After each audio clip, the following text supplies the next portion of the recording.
As we continue in Matthew's Gospel, I'd invite you to read Matthew 20, verses 20 to 34. That concludes the chapter. And Jesus has taken the 12, he's gone up to Jerusalem, and he's took the 12 aside, and he's just predicted his passion for a third time.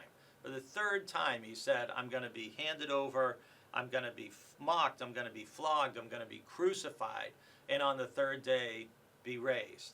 So it's the third time that they've heard about the suffering Jesus is going to endure. And Matthew tells us that the very next thing that happens is that the mother of the sons of Zebedee come to him to ask a favor of Jesus, to give her sons a place of honor at Jesus' right hand and at his left in his kingdom.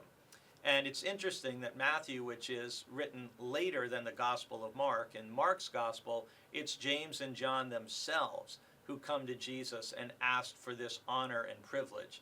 Matthew, obviously a colleague and fellow disciple of James and John, maybe trying to provide a little cover for them, says it wasn't them, it was their mother who asked this.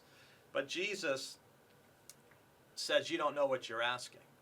Are you able to drink the cup that I am about to drink? Meaning, to James and John, are you able to endure the suffering I'm about to endure?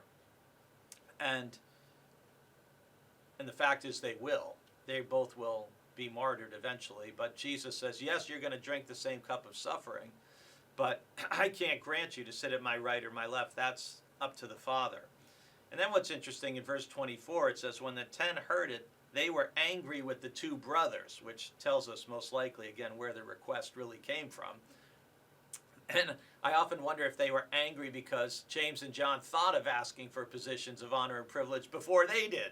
You know, shoot, why didn't I think to ask Jesus for special favors sooner?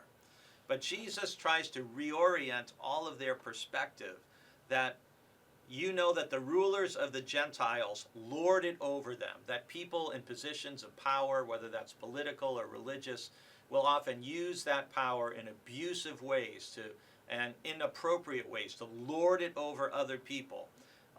And their great ones are tyrants over them, Jesus says. And that's still the case in the world today, where people abuse their power. But Jesus says, in the kingdom of God, it will not be so among you.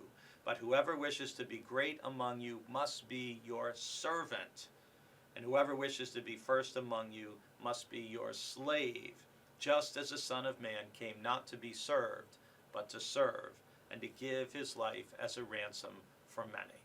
And in that verse, in Matthew 20:28, you really have the call to everyone who wants to claim the name of Christ, everyone who would like to believe that they are a Christian, or to have other people believe that we are a Christian. We are here not so people can serve us and do our bidding and do what we want. Our task as a follower of Jesus is to serve others as Jesus would if he were in our place, in our relational position, in our position in society. We are here to be servants as Jesus came to serve.